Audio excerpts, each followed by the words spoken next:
The sleek Tesla Model X glided silently into the private studio lot, its falcon-wing doors rising like a mechanical angel. Elon Musk emerged, dressed casually but exuding the quiet confidence of a man worth billions.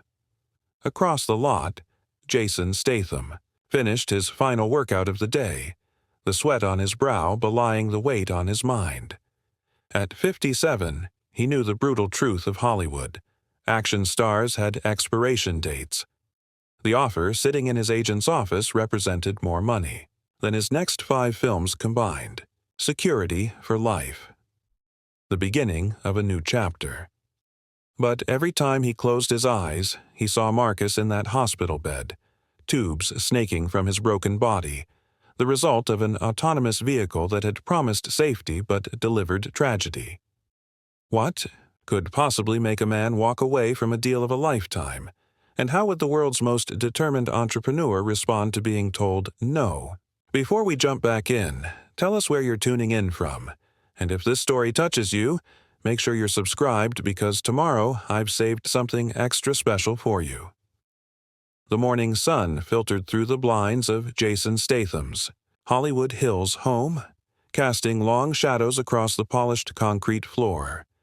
At 57, his body still maintained the chiseled definition that had made him famous, though the effort required to maintain it had doubled over the years. He winced slightly as he stretched, feeling the familiar pull of an old shoulder injury, a souvenir from a stunt gone wrong on the set of Transporter 2 nearly 2 decades ago. On his kitchen counter sat a dog-eared script, annotated heavily, in the margins with his distinctive handwriting. The Silent Hour by acclaimed director Anton Kovacs. It wasn't his usual fare. No car chases, no fight sequences, just the raw story of a former soldier confronting the ghosts of his past.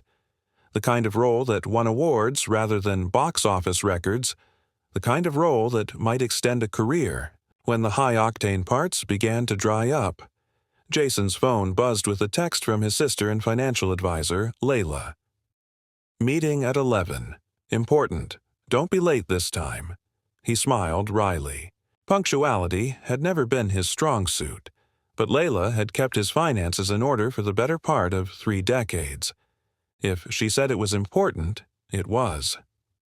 The doorbell rang.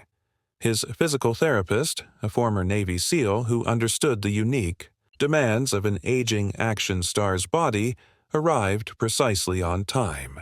As they worked through the routine, designed to maintain flexibility and core strength while rehabilitating the myriad small injuries accumulated over a career of physical performances, Jason's mind wandered to the meeting ahead.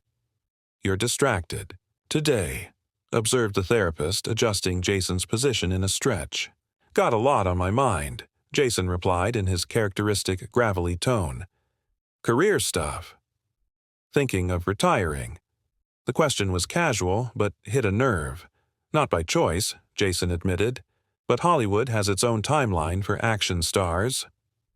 After the session, Jason showered quickly and dressed in his typical understated style, dark jeans, a fitted black t-shirt, and a tailored blazer.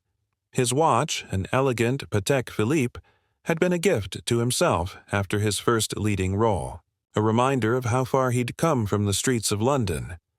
He drove his Audi R8, one of the few indulgences he allowed himself, through the winding roads of the Hollywood Hills, down into Beverly Hills where Layla maintained her office.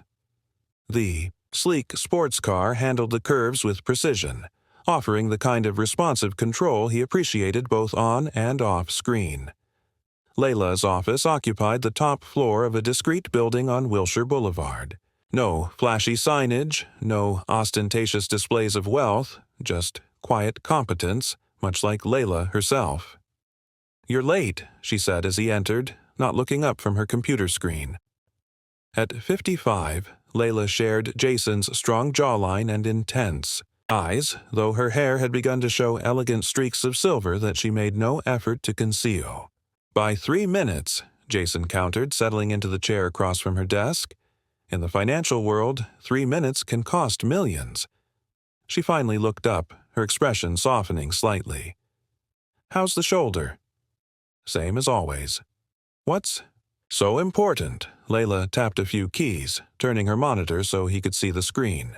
Columns of numbers, accounts, investments, the architecture of his financial life laid out in spreadsheets and graphs. "We need to talk about your next steps," she said carefully. "The landscape is changing." Meaning? Meaning that action roles for men in their late 50s don't command the salaries they once did. Meaning that your last 3 films underperformed. Meaning that while you're comfortable now, the runway is getting shorter. Jason nodded slowly. It wasn't news to him, but hearing it laid out so clinically by his sister made it more real. "I've got the Kovacs film," he said, gesturing vaguely as if the dog-eared script were present. "For scale plus 10%, Layla countered. "A passion project. It won't move the needle financially. It could change how people see me. Open up different kinds of roles. Possibly, but it's a gamble, and the clock is ticking." She spun her monitor back, bringing up another screen. "Your agent called me. There's an offer coming in. A big one. Non-film." Jason's brow furrowed. "What kind of offer?" "Endorsement. Tech sector. They've been very secretive about the details, but David says it's the biggest offer of your career. By a significant margin." Jason's phone buzzed in his pocket. "Speaking of David," he said, checking the screen. "That's him now. Wants me to meet him at the studio lot this afternoon." "Go," Layla said firmly. "Listen to what they have to say. And, Jason," she fixed him with the stern look that had kept him grounded through years of Hollywood excess. "Keep an open mind. We may need this." Across the state in Palo Alto, Elon Musk stood in the center of a glass-walled conference room at Tesla headquarters, hands clasped behind his back as he studied the data scrolling on the massive screen before him.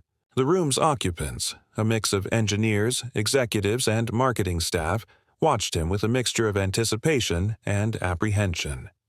Sophia Chen, Tesla's chief marketing officer, stood beside Musk, her tablet displaying the same data.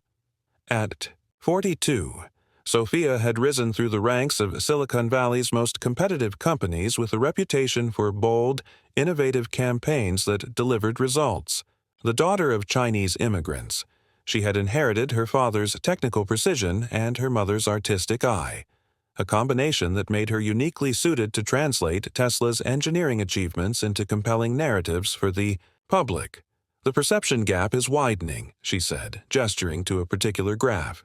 "Despite improvements in our safety systems, public confidence in autonomous driving technology has dropped 12 points since the Richardson incident." Musk nodded, his expression betraying nothing. The Richardson incident, a highly publicized crash involving a Tesla in autonomous mode, had become a flashpoint for critics of the technology, despite evidence suggesting driver error had played a significant role. "We need to change the narrative," Sophia continued, swiping to a new screen. "And to do that, we need a face.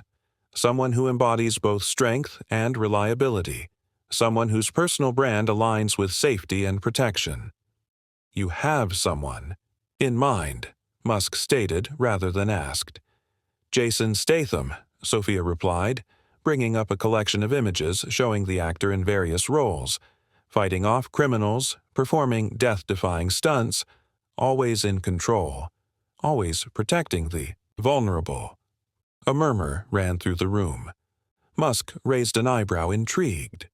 "The action star?" "More than that," Sophia said. "For 25 years, Statham has built a brand around being the protector, the guardian, the man who can be trusted in the most extreme situations. His audience demographics align perfectly with our target market for autonomous vehicles. Mature, adults who value security but still want performance, and his films consistently emphasize themes of human control and mastery over technology." Musk began to pace slowly around the table, considering. "His audience trusts him implicitly," Sophia continued. "If Jason Statham tells them autonomous vehicles are safe enough for his family, they'll believe it." "Is he technically minded?" Musk asked. "Will he understand what we're doing here?" He's known for doing his own stunts and has a background. In competitive diving, he understands physics, momentum, control, and he's crafted his career carefully. He doesn't endorse products often, which gives his voice more weight when he does. Musk stopped pacing, his decision made. Set up a meeting. Here, not in LA, I want him to see the technology firsthand. There's one more thing, Sophia added carefully. His sister handles his finances. She's indicated that while he's interested, the compensation will need to be substantial. Musk smiled slightly. If he's the right face for this campaign, the value speaks for itself. Make it happen. As the meeting dispersed, Sophia remained behind with Musk, reviewing additional data points on consumer confidence in autonomous vehicles. Neither noticed the young engineer lingering just outside the glass wall, concern etched on his face as he watched the marketing strategy unfold. The studio lot buzzed with the controlled chaos of film production. Jason parked his Audi beside a row of trailers and nodded to a few familiar faces as he made his way to his agent's temporary office. David Pierce had represented Jason for over 20 years, guiding his transition from supporting action roles to leading man status. At 63, with silver hair and designer glasses, he moved through Hollywood with the easy confidence of someone who had seen it all and could still predict what was coming next. "There he is," David exclaimed as Jason entered the cramped trailer that served as his on-location office. "The man of the hour." "What's this all about, David?" Jason asked, settling into a chair across from his agent. "The opportunity of a lifetime," David replied, his voice dropping to a conspiratorial whisper despite them being alone. "Tesla. Elon Musk himself. They want you as the face of their new autonomous vehicle initiative." Jason's expression remained neutral. "An endorsement deal. Not just any endorsement deal, the endorsement deal. We're talking 8 figures, Jason, plus stock options, for a 2-year exclusive campaign." Jason whistled softly. "That's significant." "It's unprecedented is what it is. They're flying you to Palo Alto next week to meet with Musk directly. Their CMO, Sophia Chen, has crafted this whole narrative around you being the perfect embodiment of safety and protection." David leaned forward, eyes bright with excitement. "This isn't just a payday, Jason. This is security. This is setting up the next chapter of your career as you transition away from the physical demands of action roles." Jason nodded slowly, processing. "What exactly would they expect from me?" "The usual. Appearances, commercials, social media. They want to film you experiencing their autonomous driving technology, bringing your family along for rides, integrating it into your daily life, showing the world that if Jason Statham trusts Tesla's technology, everyone can." Something cold settled in Jason's stomach at the mention of autonomous vehicles. Images of Marcus flashed through his mind. The hospital bed, the machines, the broken body of his friend and longtime stunt double. "I'll need to think about it," he said carefully. David's expression shifted from excitement to confusion. "Think about it? Jason, offers like this don't come along every day, especially not at this stage of a career." "I'm aware of that," Jason replied, an edge creeping into his voice. Recognizing the tone, David backed off slightly. "Of course, take the weekend. But they want an answer by Monday. The meeting with Musk is scheduled for next Thursday. Assuming you're interested." Jason stood, effectively ending the conversation. "I'll let you know." As he walked back to his car, his phone buzzed with a text message from a number he didn't recognize. "Mr. Statham, this is Sophia Chen from Tesla. Looking forward to potentially working together. David Pierce has the details of our proposal. I believe this could be a powerful partnership." He stared at the message for a long moment before pocketing the phone without replying.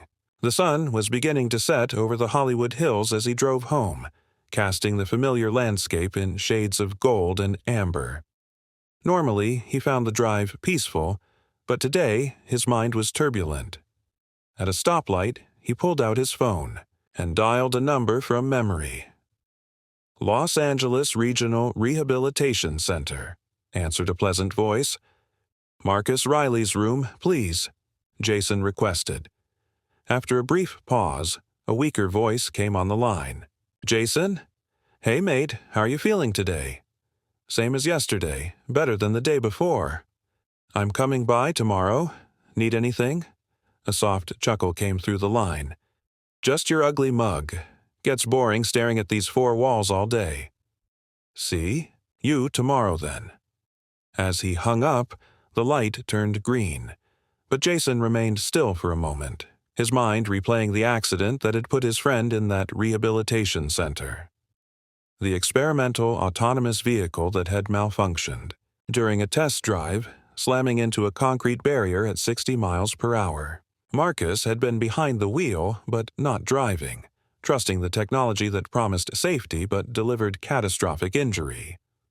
A horn honked behind him, jolting him back to the present. He accelerated through the intersection, his decision, idea about Tesla's offer already crystallizing in his mind. Back at his home, Jason poured himself 2 fingers of whiskey and stepped out onto his terrace overlooking the city. The dog-eared script for The Silent Hour lay on the outdoor table where he had been reading it that morning. His phone rang. Layla. Did you meet with David? She asked without preamble. Just left him. And? Jason took a sip of whiskey before answering. It's Tesla. Autonomous vehicles. A pause on the other end of the line. I see. You know how I feel about that technology, Lay. I know how you feel about what happened to Marcus, she corrected gently. But this is business, Jason. This is your future we're talking about. Some things are more important than money, Layla sighed. I'm not just talking about money. I'm talking about relevance. Longevity in an industry that's already looking past you to the next generation of action stars. This deal puts you in a different category altogether. Jason didn't respond immediately, looking out over the lights of Los Angeles as they began to twinkle in the growing darkness. At least take the meeting, Layla urged. Hear what they have to say. You owe yourself that much.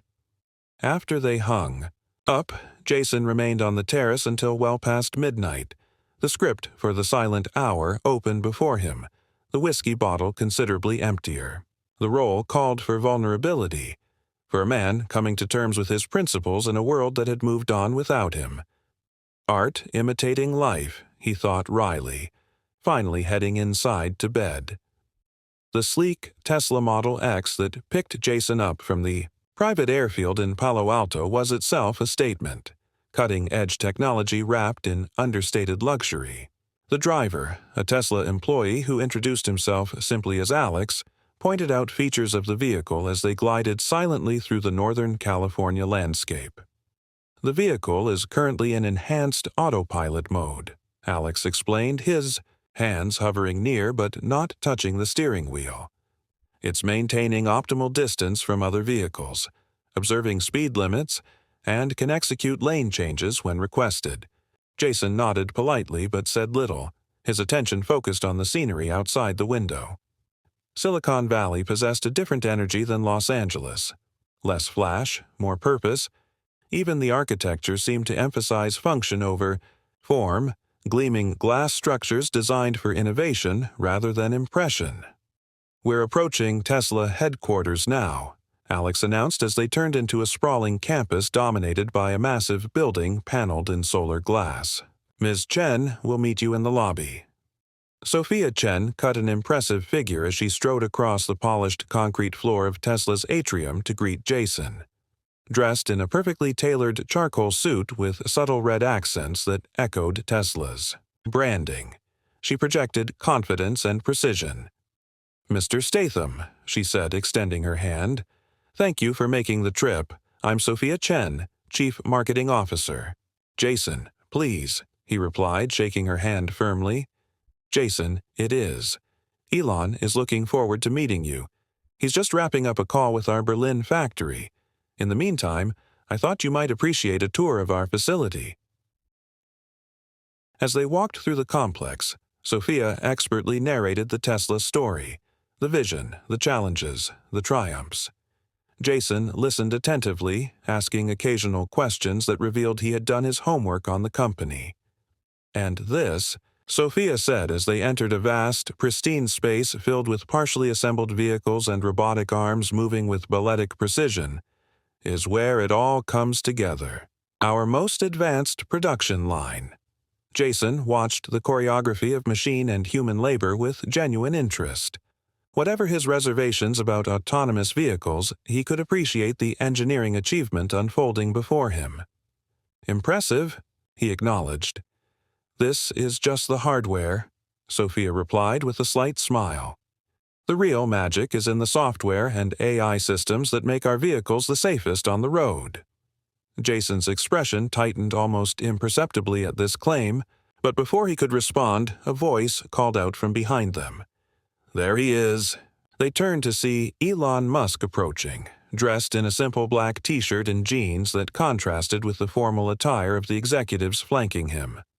Despite his casual appearance, there was no mistaking the aura of authority that surrounded him. "Jason Statham," Musk said, offering his hand. "Thanks for coming all this way." "Mr. Musk," Jason replied, shaking his hand. "Elon, please. I hear Sophia's been giving you the grand tour." "She has. It's a remarkable operation." "We're just getting started," Musk said, his eyes lighting up with the enthusiasm that had become his trademark. "The factory is impressive, but what we're really building here is the future of transportation. A safer future." He gestured toward a door at the far end of the production floor. "Let me show you what I mean."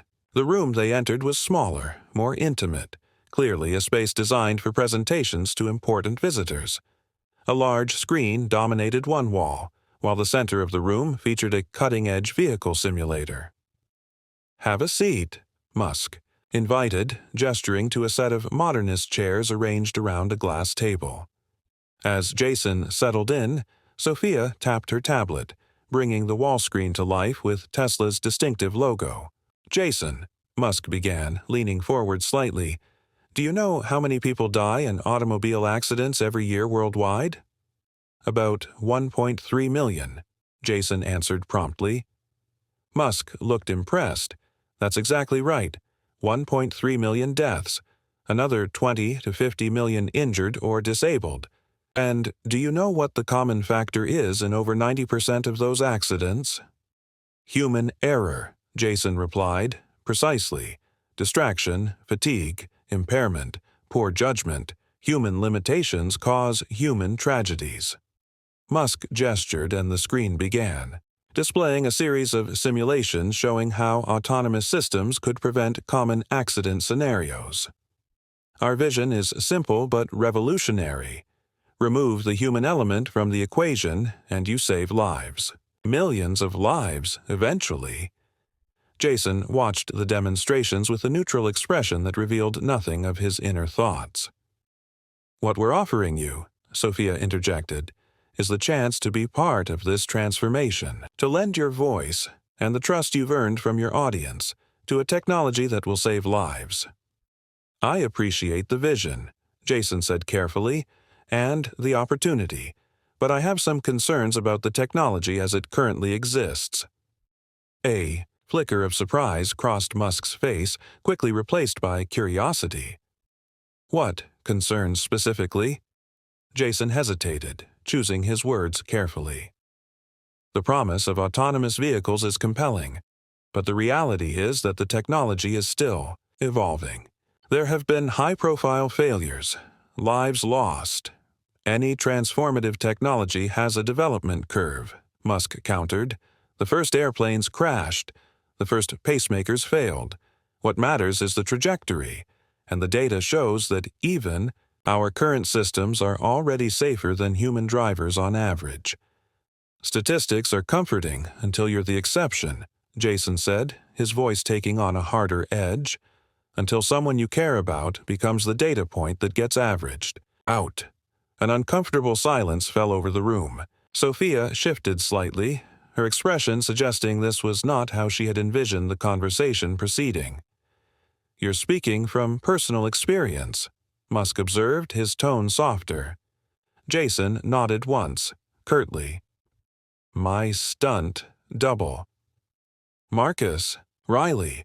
We've worked together for 15 years. Last year, he was testing an experimental autonomous vehicle for a film sequence. The system misinterpreted a shadow as a lane marking and drove directly into a concrete barrier. He's been in physical rehabilitation ever since. May never walk properly again." Musk absorbed this information with a thoughtful expression. "I'm sorry to hear that. Truly. What company's system was he using?" "It was a proprietary setup developed by the film's technical consultant. Not Tesla," Jason acknowledged, "but it used similar underlying technology, similar promises of safety that weren't fulfilled." "I understand your hesitation," Musk said after a moment, "but that's precisely why we need voices like yours, to help ensure the technology is developed responsibly, with proper safeguards." Sophia, sensing an opportunity to redirect the conversation, tapped her tablet again. The screen changed to display concept images for the proposed marketing campaign, Jason with his family in a Tesla, Jason overseeing safety demonstrations, Jason speaking about the future of transportation. "Our campaign concept is strength meets intelligence," she explained. "It positions you as the discerning consumer who demands the highest standards of safety and performance. Your personal brand perfectly complements what Tesla stands for. And the compensation package reflects the value we place on this partnership," she continued, sliding a folder across the table to Jason. "As David Pierce probably mentioned, we're prepared to offer an 8-figure deal over 2 years, plus stock options that could significantly increase in value as our autonomous technology achieves full regulatory approval." Jason opened the folder and scanned the numbers. The offer was even more substantial than David had indicated. Life-changing money by any standard. The kind of financial security that would free him from worrying about the diminishing returns of an action star's career arc. "It's a generous offer," he acknowledged.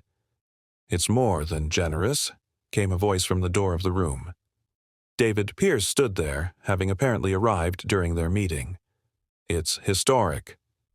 Musk looked slightly irritated at the interruption, but nodded a greeting to the agent. "David," Jason said, surprised. "Didn't know you were coming up." "Wouldn't miss this," David replied with a broad smile. "Once-in-a-lifetime opportunity." As David joined them at the table, the dynamics of the conversation shifted. Where Jason had been measured and thoughtful, David was effusive and eager. "What Elon and Sophia are offering isn't just a paycheck," David enthused. "It's a partnership that elevates everyone involved. Jason brings his credibility and trust factor, Tesla brings its visionary technology, and together you reshape the future of transportation." Jason remained quiet, studying the detailed terms in the folder before him. "We would need a decision relatively soon," Sophia said gently. "The campaign rollout is timed to coincide with the release of our next-generation autonomous systems in Q3. "I understand," Jason replied, closing the folder. "I appreciate the presentation and the offer. I need some time to consider it." "Of course," Musk said, rising from his chair. "Take the weekend. We can talk again on Monday." As they concluded the meeting, Musk unexpectedly drew Jason aside while Sophia engaged David in conversation about logistics. "The accident with your friend," Musk said quietly. "I'm genuinely sorry. If you're open to it, I'd like to have our technical team review what happened. Not as part of this deal, but because any failure of autonomous systems, even competitors, is something we can learn from." The offer caught Jason off guard. "I'll think about it," he replied. "That's all I ask," Musk said with a nod before rejoining the others. On the private flight back to Los Angeles, David couldn't contain his excitement, repeatedly emphasizing the scale of the opportunity and the urgency of accepting it. Jason mostly listened in silence, his thoughts elsewhere. You're not actually considering turning this down, are you? David finally asked directly, frustrated by Jason's lack of enthusiasm. I'm considering all aspects of it, Jason replied evenly. What aspects? The money is incredible. The exposure is global. The prestige is unmatched. This isn't just another endorsement deal. This is history in the making. David leaned forward, lowering his voice despite them being alone on the plane. And let's be honest, Jason, the action roles are drying up. You need this pivot. Jason's jaw tightened slightly. I'm aware of my career trajectory, David. I've been in this business long enough to see the writing on the wall. Then you understand what I'm saying. This deal secures your future. It transitions you from aging action star to respected brand ambassador, from physical performer to thought leader. David gestured expansively. This is the graceful exit that most actors in your position would kill for. It's not about the money, Jason said quietly, looking out the window at the clouds below. David sighed dramatically. It's about Marcus, isn't it? Look, what happened to him was tragic, terrible. But that wasn't Tesla.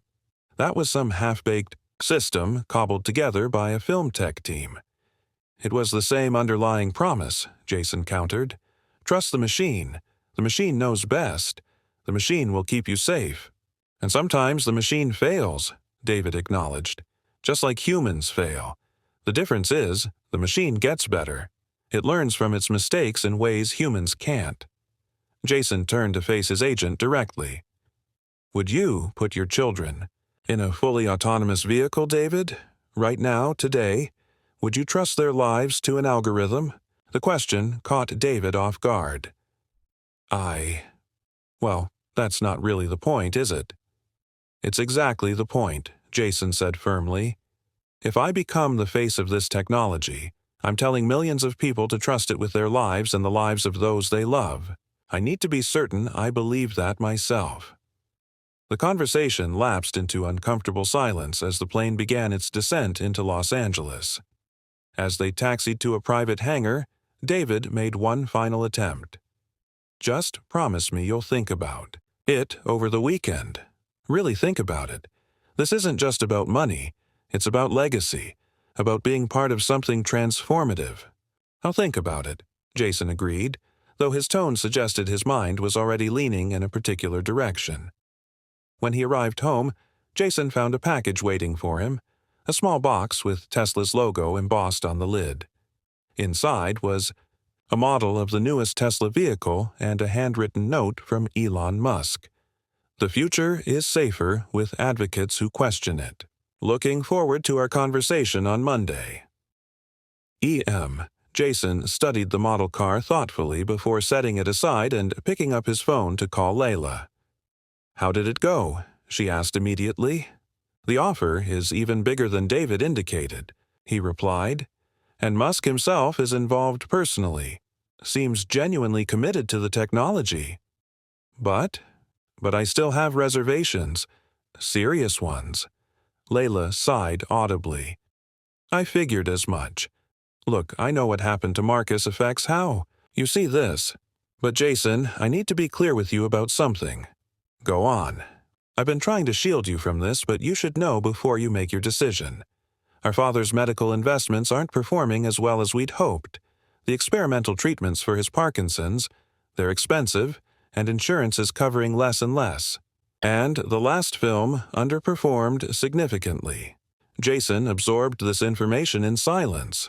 We're not in crisis mode, Layla continued, but the runway is getting shorter, as I said before. This Tesla deal would change everything. Secure Dad's, care, your future, everything. Why didn't you tell me sooner about Dad's finances? Because I know you.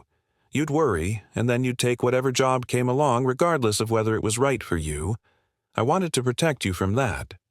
Jason pinched the bridge of his nose, feeling the weight of the decision growing heavier. I need to see Marcus, he said finally. I'll call you tomorrow. He ended the call and immediately dialed another number. Los Angeles Regional Rehabilitation Center, answered the now familiar voice.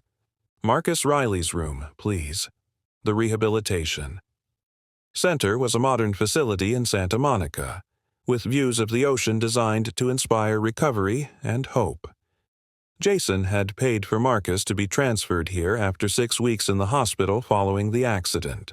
It was one of the best facilities in the country, with cutting-edge equipment and top specialists, and a price tag to match.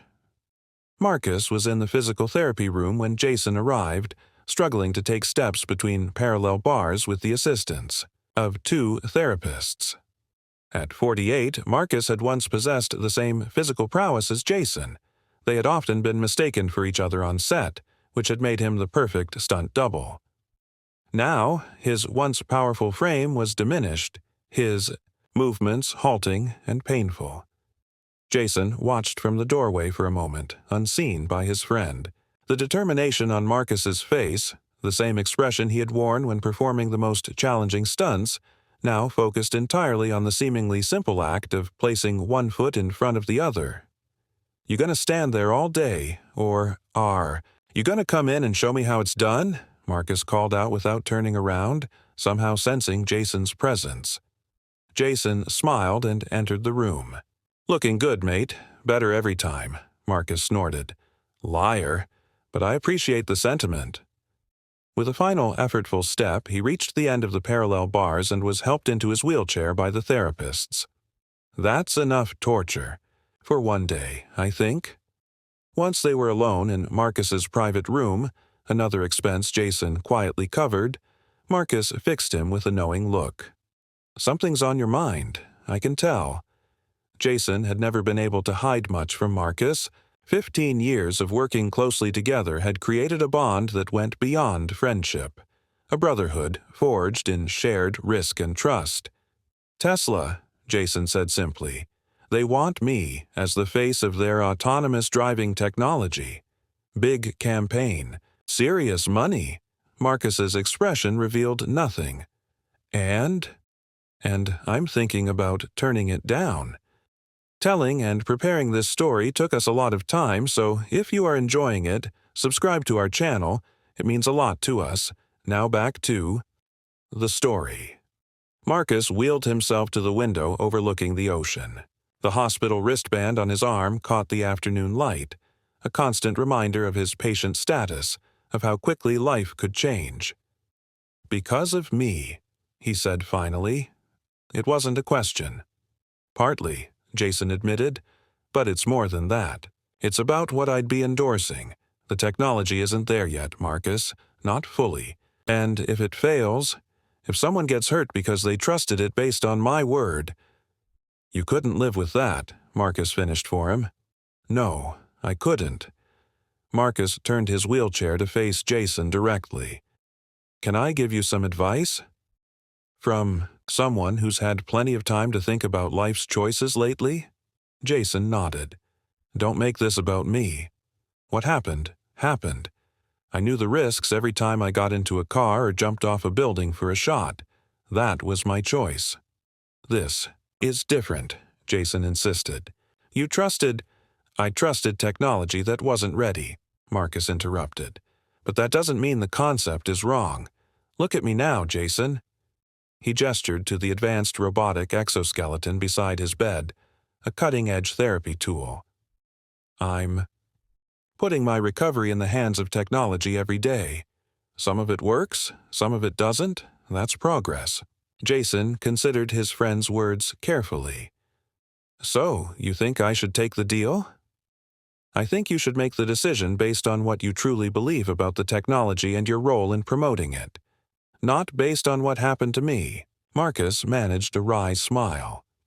"Besides, if anyone could make those autonomous cars safer through sheer intimidation, it'd be you. Glare at the AI until it shapes up." They both laughed, releasing some of the tension in the room. They talked for another hour, about Marcus's progress, about the silent hour script, about anything except the Tesla offer. As Jason prepared to leave, Marcus held out his hand. "Whatever you decide," he said seriously, "I support you. Just make sure it's your decision, not your guilt making it for you." Jason gripped his friend's hand firmly. "Thanks, mate. That means more than you know." On his way out, Jason stopped at the administration office. The center's director, Dr. Elaine Chen, greeted him warmly. "Mr. Statham, good to see you. Mr. Riley had a good session today. I noticed. He seems stronger. He's making progress, but..." She hesitated. "But there's a new procedure we've been discussing. Neurostimulation combined with advanced robotic therapy. The results in similar cases have been promising. Significant improvements in mobility and pain reduction. Why hasn't it been started yet?" Dr. Chen's expression grew careful. "It's experimental. Very cutting edge. Insurance won't cover it, and the cost is..." "How much?" Jason asked directly. "The complete program would be approximately $425,000. Jason nodded, mentally calculating. It was a substantial amount, even for him, especially with what Layla had just revealed about their father's situation. "Send me the information," he said. "All of it. I want to understand the procedure and the expected outcomes." "Of course, and Mr. Statham, your support of Mr. Riley has been exemplary. Not many friends would be so dedicated after all this time." Jason simply nodded. As he walked to his car, the weight of the various pressures, Marcus's needs, his father's care, his own career trajectory, and the moral implications of the Tesla endorsement settled heavily on his shoulders. His phone buzzed with a text from Sophia Chen. "Just checking in. Hope you had a good flight back. Elon was impressed with your questions and perspective. Looking forward to continuing the conversation Monday." Jason didn't reply immediately. Instead, he drove to the beach and parked facing the ocean. The sun was beginning to set, casting long shadows across the sand. He got out and walked along the water's edge, letting the rhythm of the waves clear his mind. By the time he returned to his car, night had fallen.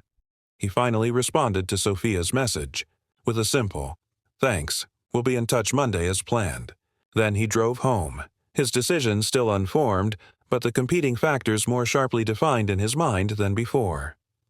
The following morning, Jason woke early and drove to director Anton Kovac's home in Topanga Canyon. The Hungarian filmmaker lived in a modernist structure perched on the edge of a cliff, glass walls offering panoramic views of the wild landscape below. At 72, Kovac had the energy and vision of a man half his age, with a shock of white hair and penetrating blue eyes that missed nothing. Jason found him on the sprawling deck, script pages spread across a table, a cup of espresso in hand. "Jason!"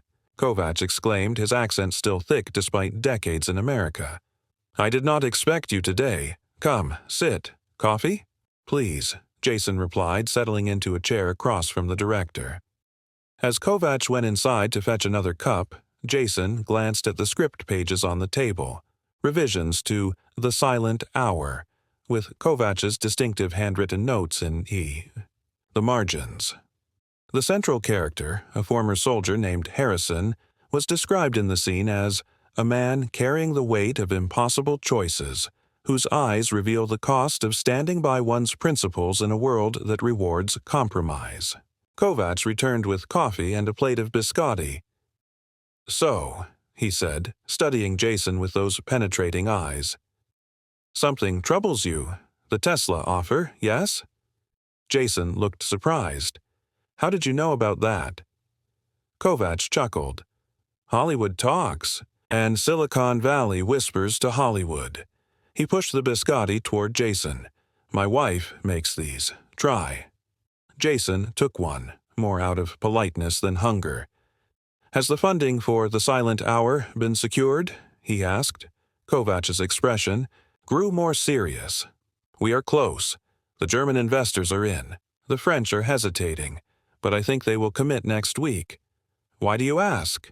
Jason hesitated, unsure how much to reveal. "I'm trying to make some decisions about my schedule for the next year."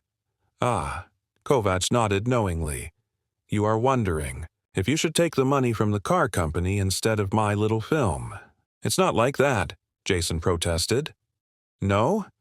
Kovacs raised a bushy eyebrow. Then what is it like? Jason found himself explaining the situation.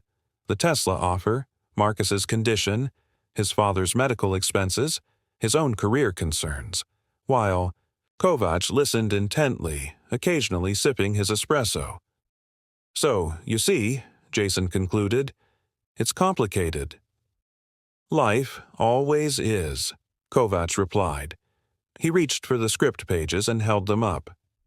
Do you know why I want you for this role, Jason? You've mentioned my physical presence, the contrast with the character's vulnerability. Yes, but it is more than that. Kovacs tapped the pages emphatically. Harrison is a man who has lived by a code, not always a perfect code, but his own. When the world tests that code, he does not bend easily. I see this in you. Jason shifted uncomfortably at the personal observation. This Tesla offer, Kovacs continued, it is not just about money, is it? It is about what you truly believe. He set the pages down. I cannot tell you what to do, but I will say this. The silent hour will be made with or without the French money, and with or without you. Are you saying you'd recast? Jason asked, surprised. Kovacs smiled. I am saying that art finds a way, just as conviction finds a way. He gestured to the sweeping view of the canyon. When I left Hungary in 1971, I had nothing but my convictions. No money, no connections, just a belief that I must make films that speak truth. Somehow, I found a way. He reached into a folder and pulled out a document, a treatment for the silent hour, with detailed character analyses and visual references. Take this, he said, handing it to Jason. Read it again, see if Harrison's journey speaks to your own. Then make your decision about Tesla from that place of knowing who you are. Jason accepted the document, touched by the director's insight. Thank you, Anton. Don't thank me yet, Kovacs replied with a wry smile. If you choose my film, I will work you harder than you have ever been worked before. This role demands everything, not just your body, but your soul. As Jason drove back down the winding canyon road, the treatment sitting on the passenger seat beside him, his phone rang, through the car's speakers. It was David. Where are you? His agent demanded without preamble. I've been trying to reach you. I was meeting with Kovacs about the silent hour, Jason replied. A frustrated sigh came through the speakers. While you're up in the canyon, playing artist, the real world is moving. Tesla's board has approved the offer. They've even sweetened it. Sophia Chen called me directly. Sweetened how? They're adding a charitable foundation component. $1 million to a cause of your choice in your name. They're suggesting something related to driver safety. The cynicism of the gesture wasn't lost on Jason. Convenient timing. It's smart business, David countered. Look, I've arranged a dinner with Sophia tonight. She's flying down specifically to meet with you, 8 o'clock at Providence. David, I told them I'd give my answer Monday. And you will. But there's no harm in hearing more details, is there? Especially with what Layla told you about your father's situation. Jason's grip tightened on the steering wheel. You talked to Layla. Of course I talked to Layla. We're all on the same team here, Jason. We all want what's best for you. And what's best for me just happens to be what generates the biggest commission for you, Jason observed dryly. That's unfair, David protested. I've been with you for over 20 years, through flops and hits. I've earned the right to be blunt. This deal is a lifeline at a critical moment in your career. You'd be insane to walk away from it. Jason didn't respond immediately, considering his options. Finally, he said, I'll meet with Sophia, but I'm not making any decisions tonight. That's all I'm asking, David replied, the relief evident in his voice. 8 o'clock. Don't be late. After ending the call, Jason changed direction, heading not toward home, but toward the offices of Prestige Talent, where David worked. If his agent was coordinating with Layla behind his back, he wanted to understand exactly what was being said. David's assistant looked surprised when Jason appeared in the reception area unannounced. "Mr. Statham, David's in a meeting, but I can—" "No need to interrupt him," Jason said smoothly. "I just need to pick up some materials he mentioned were in his office. He said I could stop by any time." The assistant hesitated, then nodded. "Of course. You know the way." Jason did indeed know the way to David's corner office, having been a client for over 2 decades. The space was a testament to Hollywood's success, walls lined with posters of his biggest clients' films, shelves displaying awards, and a desk positioned to showcase the stunning view of the Hollywood sign in the distance. He wasn't proud of what he was about to do, but the stakes justified it. Quickly, he moved behind David's desk and checked the computer screen. It was locked. He tried the desk drawers, also locked. Then he noticed a folder on the credenza labeled TSJS Initiative. Opening it, he found printouts of email exchanges between David and Sophia Chen. Most were procedural, discussing schedules and logistics, but one caught his eye. "David, just confirming our strategy. Leverage family financial concerns. Plus, Marcus Riley situation to position Tesla as solution rather than problem. Emphasize safety improvement mission. Counterbalance. Statham's reservations with targeted emotional appeals. Dinner, Fry will focus on philanthropic angle." SC below, it was David's response. Sophia, approach confirmed. Layla on board YAR financial pressure points. Marcus angle tricky but workable. Will emphasize career longevity plus legacy over immediate project benefits. DP Jason felt a cold fury building as he read the calculated manipulation laid out so clinically. They were using his friend's tragedy and his family's financial concerns as leverage points to push him toward the deal. Worse, Layla appeared to be complicit. He took photos of the emails with his phone, replaced the folder exactly as he'd found it, and left the office with a casual nod to the assistant. He needed time to process what he'd discovered and decide how to respond. Back at home, Jason called Layla's office but was told she was in meetings all afternoon.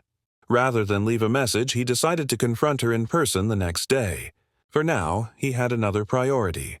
He dialed a number he rarely used, a contact from his early days in Hollywood who had transitioned from stunt work to investigative journalism. Sarah Thompson. "Sarah, it's Jason Statham." A pause.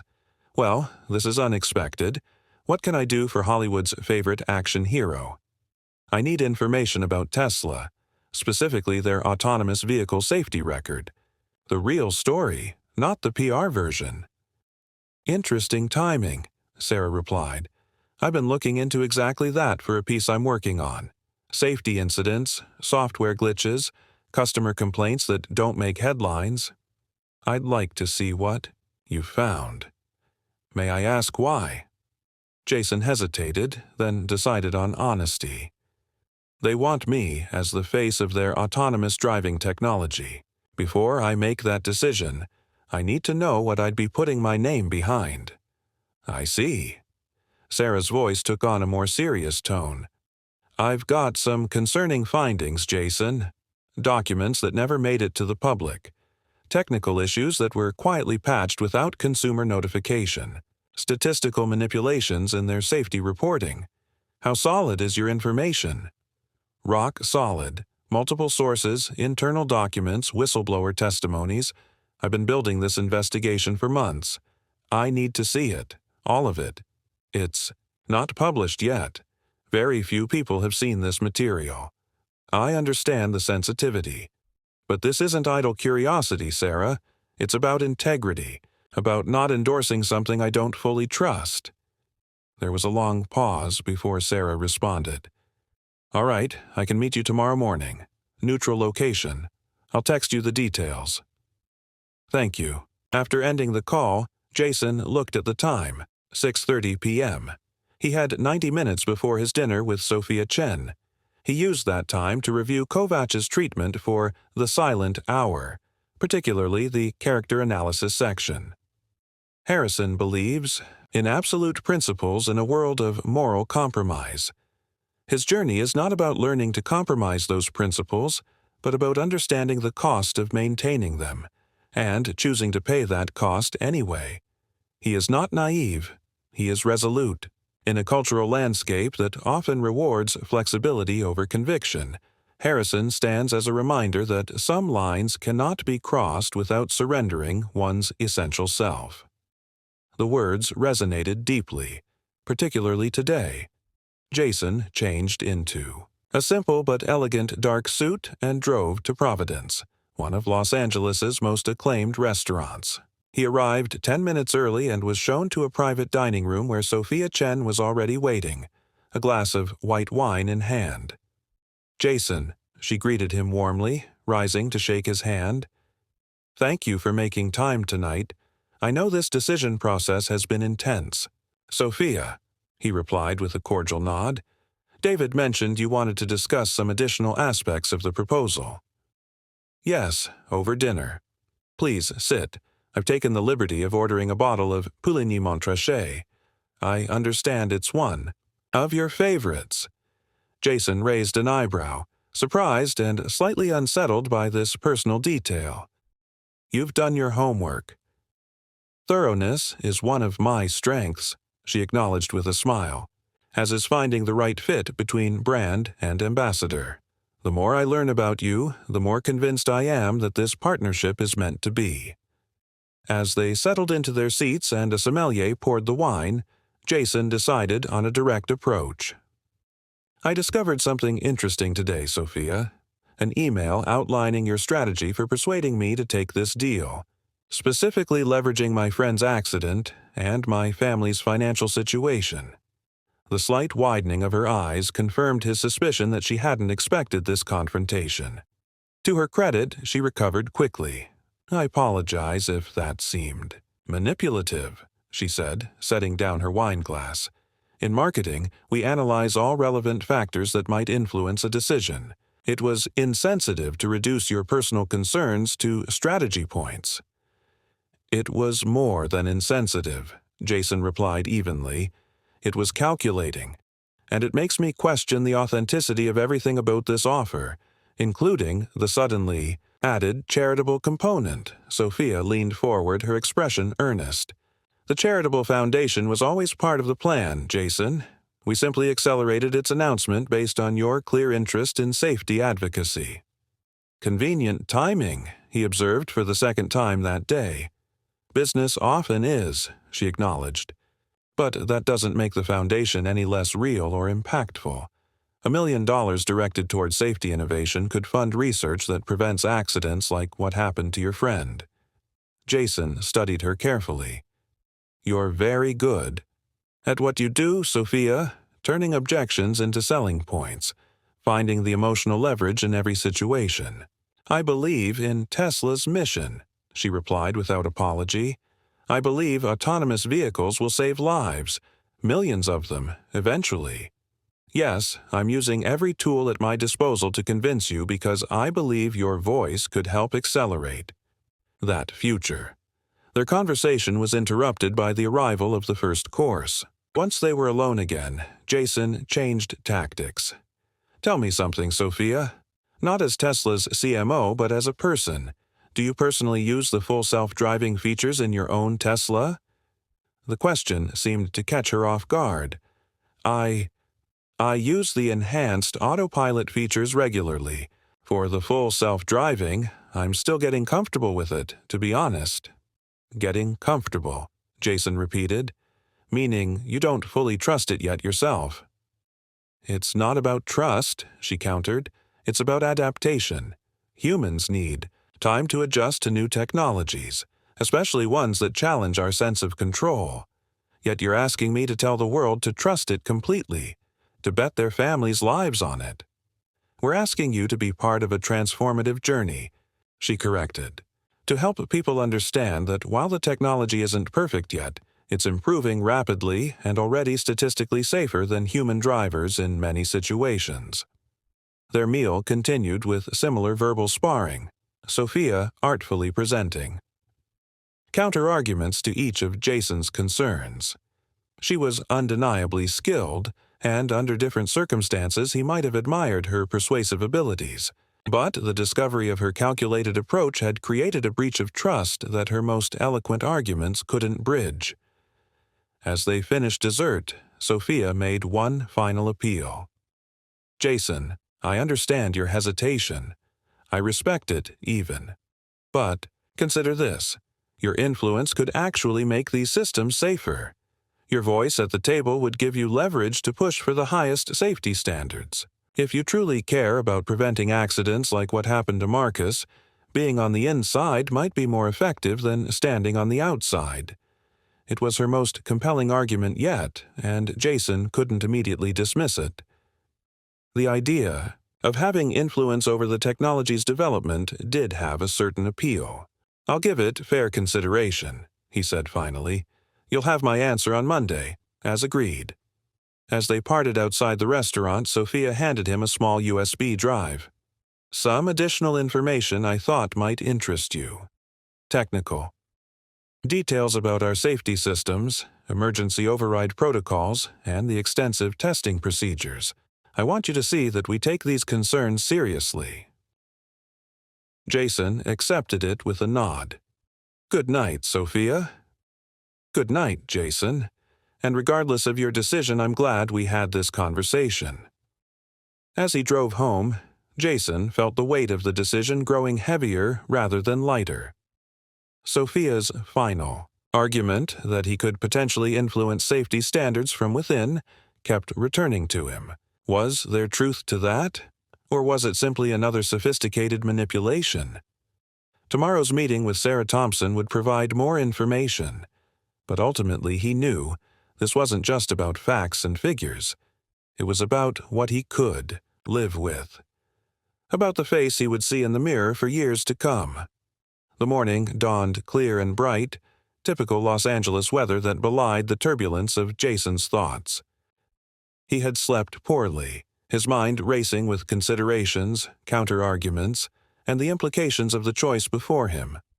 The cafe where Sarah Thompson had arranged to meet was in Venice Beach, a small, unremarkable place frequented by locals rather than tourists or industry people. Jason arrived wearing sunglasses and a baseball cap, a minimal but effective disguise in a city where celebrities were common enough that most residents prided themselves on not appearing starstruck. Sarah was already seated at a corner table, a leather messenger bag beside her and a laptop open before her. At 45, she had the focused intensity of someone who had spent decades pursuing difficult truths. Her investigative work had earned her both accolades and enemies, particularly among powerful interests who preferred certain stories remain untold. "Jason," she said with a nod as he took the seat across from her. "Thanks for being punctual." "Thanks for meeting me," he replied. "I appreciate the discretion." Sarah closed her laptop and reached into her bag, pulling out a business card which she slid across the table.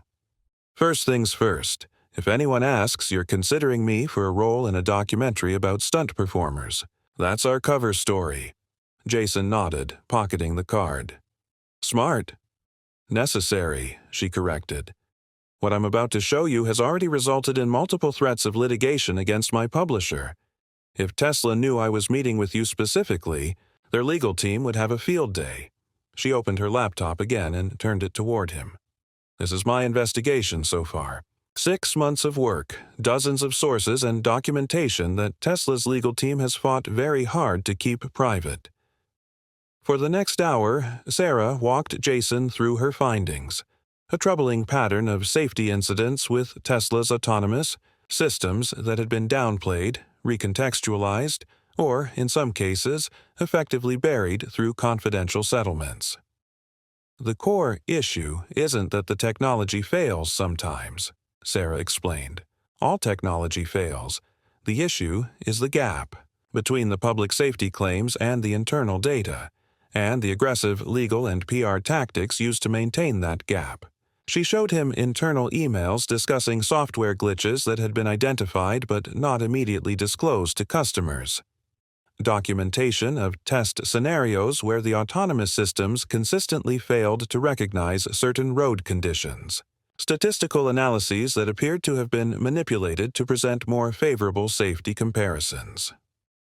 Most concerning, Sarah continued, is this pattern of confidential settlements with accident victims. Non-disclosure agreements that effectively silence anyone who might speak about system failures.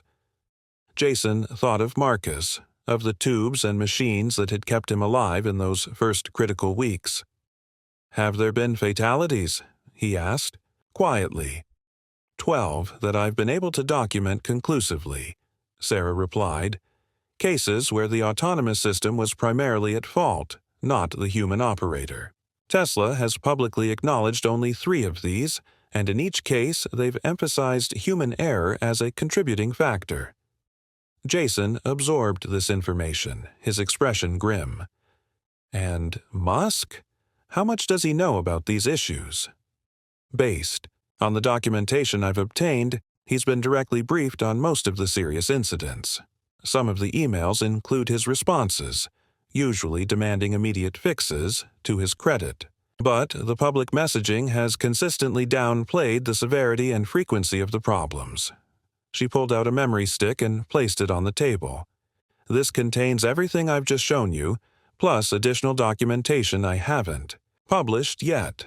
Technical reports, witness statements, and internal communications about safety protocols that were modified after incidents but never publicly disclosed." Jason stared at the small device, understanding the weight of what it represented. "Why are you giving me this?" Sarah closed her laptop and leaned forward slightly. "Because you're in a unique position.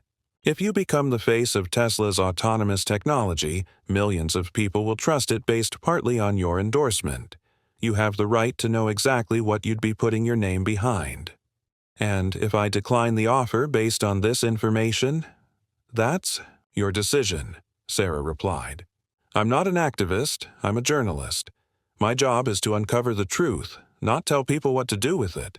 She glanced at her watch. "I need to go. If you have questions after reviewing the material, you can reach me through that number on the card. But be careful. Assume any communication might be monitored." After Sarah departed, Jason remained at the cafe, turning the memory stick over, in his hand, contemplating the revelations it contained against the backdrop of the opportunity before him. The Tesla offer represented financial security, career longevity, and potentially even the ability to influence the technology's development from within, as Sophia had suggested. But it also meant lending his credibility to a system whose safety record was evidently more problematic than publicly acknowledged. If he became the face of the technology and someone was injured or killed in an accident, someone who had trusted it partly because of his endorsement, could he live with that? His phone buzzed with a text from Layla. "Need to talk. Important. Can you come by the office this afternoon?" Jason replied with a simple 2 p.m. and pocketed his phone, his relationship with his sister now complicated by the knowledge of her coordination with David regarding the Tesla strategy. Before meeting Layla, however, he had another priority. He drove to the rehabilitation center, finding Marcus not in his room but in the sunroom at the end of the hall, his wheelchair positioned beside a chess table where he was engaged in a game with another patient. "Check," Marcus was saying as Jason approached. "But not checkmate. Not yet." The other patient, an elderly man with a neck brace, studied the board with concentration. "You're a devious one, Riley. I'll give you that." Marcus glanced up and noticed Jason. "The champ's here. We'll finish this later, Frank." As the other patient wheeled away, Jason took the vacated seat.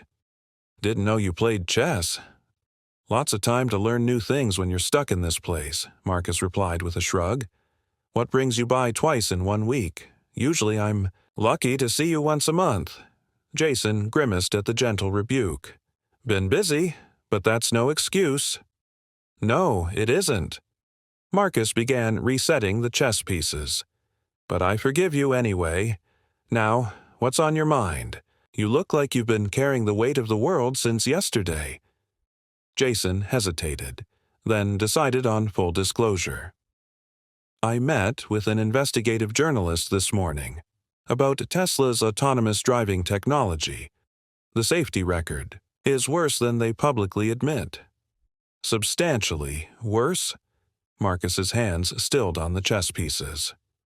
"I see. And you're thinking about your endorsement deal." "I'm thinking about what my endorsement would mean," Jason corrected. "About people trusting this technology because I told them it was safe. When you know it might not be," Marcus finished for him. "Exactly." The morning after their conversation, Jason found himself walking the hills above Malibu, the ocean mist tangling in his beard like a ghost that wouldn't leave. He'd slept only an hour. Marcus's words had carved deeper than intended, and now they echoed like gunfire in a canyon. He stopped at a bench overlooking the Pacific. From this angle, the city seemed small, insignificant, a fragile illusion, strung between sea and desert. His phone buzzed. Unknown number. He stared. For a long time, he didn't answer. Then, curiosity won. Jason Statham.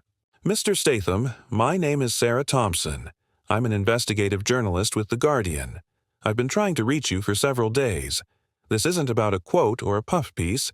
It's about Marcus Riley." Jason's stomach dropped. "What?" "About him?" There was a silence on the line. Not hesitation, calculation. "Are you aware that Marcus's crash might not have been an accident?" Jason stood rigid. "What are you saying?" "I'm saying someone altered the vehicle's diagnostics after the crash. I've seen the logs. The official report Tesla released, it was scrubbed. Autonomy level records, reaction latency, even the backup system override, wiped." Jason's hand clenched the phone tighter. "You can prove this?" "I can show you what I have, but there's more. Much more. I've been following Tesla's autonomous vehicle program for years. The public doesn't know the extent of their internal testing failures. The NDAs, the silencing settlements, the black box manipulations. It's systematic. And Marcus was one of the first civilian victims they couldn't bury under an arbitration clause." Jason's pulse hammered in his throat. "Why tell me?" "Because you're about to endorse a lie, and whether you know it or not, your face will be the camouflage for every secret they've buried. I don't think that sits well with you." She was right, and she knew it. "Meet me," Jason said, voice low. "Tonight, somewhere quiet." Jason chose the back room of an old boxing gym in Koreatown. Dusty gloves hung on the walls like trophies from a forgotten era. He waited, pacing, arms folded, until Sarah entered carrying a slim laptop and a worn manila folder. She didn't bother with pleasantries. 3 years ago, Tesla shifted a significant portion of their real-world autonomy testing to a program called Ghost Drive. It used real drivers as live test beds for incomplete software upgrades, sometimes without their knowledge. She opened the laptop. A screen showed a diagnostic dashboard. Time-stamped logs, a video feed. Marcus's car was one of them. Jason leaned in. The video showed the seconds before the crash. Marcus's vehicle, a Tesla Model S, navigating. A curved off-ramp. Then, a blink. The feed glitched. The steering wheel turned on its own. The collision was swift, horrific. Sarah highlighted a code string. This log was overwritten in the official report, but I recovered it through an internal whistleblower. The car's decision-making system encountered a latency loop. It froze mid-decision and defaulted to the most recent manual input, acceleration. Marcus never stood a chance. Jason rubbed his face. He doesn't know. No. And if you tell him without evidence, you could be sued for defamation. Tesla's legal team is vicious, but if you endorse the product, they'll bury this permanently. I believe that's why you were approached. Jason looked up, cold fury in his eyes. "You're saying this offer was a setup? A way to silence me through complicity?" "Yes, not just you. They've tried with others, athletes, influencers. But you're different. You're respected. You matter to people. If you say it's safe, they'll believe it, and that makes you dangerous." Jason leaned back. Everything spun. Back at home, Jason found Marcus asleep in a wheelchair facing the morning light. He didn't wake him. Instead, he stood in the doorway and watched his friend's chest rise and fall. Steady, fragile, human. He opened the fridge. Nothing but protein shakes and 2 beers. He grabbed one. The phone rang again. This time, it was Sophia Chen. "I saw the trades," she said. "You're meeting with Anton Kovacs. Very artistic, very unbankable." Jason sat down on the couch, beer untouched. "Not your concern. It is when your contract still isn't signed. Elon's giving you 48 more hours.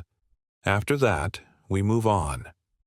I'm not taking the deal." A pause, then, "You think you're protecting your image, but what you're really doing is robbing the world of something better. You think this is about Marcus. It's bigger than that." "You knew," Jason said quietly. "You knew his crash wasn't just a glitch." Sophia's voice hardened. "Careful, Jason, that's not a claim you want to say out loud." He hung up. That evening, Sarah sent him more files. Not just from Marcus's crash, but dozens of others. Civilian deaths blamed on driver error, autopilot disengagements timed too late, hidden payouts, gag orders. Internally, Tesla engineers had flagged Ghost Drive as unfit for public roads. The phrase was repeated in 4 internal memos, none of which had ever surfaced. Jason printed them. Each page felt heavier than the last. His hands trembled. For the first time in a long while, he felt fear. Not for his career, but for what speaking out might cost. He called Anton. "I'm in," he said. Anton sounded confused. "In what?" "Your film. I'll take the role. We'll make it work. Just promise me one thing." "Anything. Don't make me into a hero. Just a man who finally told the truth." The next morning, Jason received an unmarked package at his doorstep. Inside was a sleek black envelope. No name, no return address. He opened it. A single card. The vault. Level 5. Below that, a time. Tonight, 11 p.m. Jason looked around, instinctively scanning for cameras. None. He hesitated, then pocketed the card. The vault was a private club hidden beneath a parking structure in downtown L.A. It required biometric access and a referral code just to get past the iron doors. Jason had only been once before, invited to a director's after-party that ended in broken glass and rumors.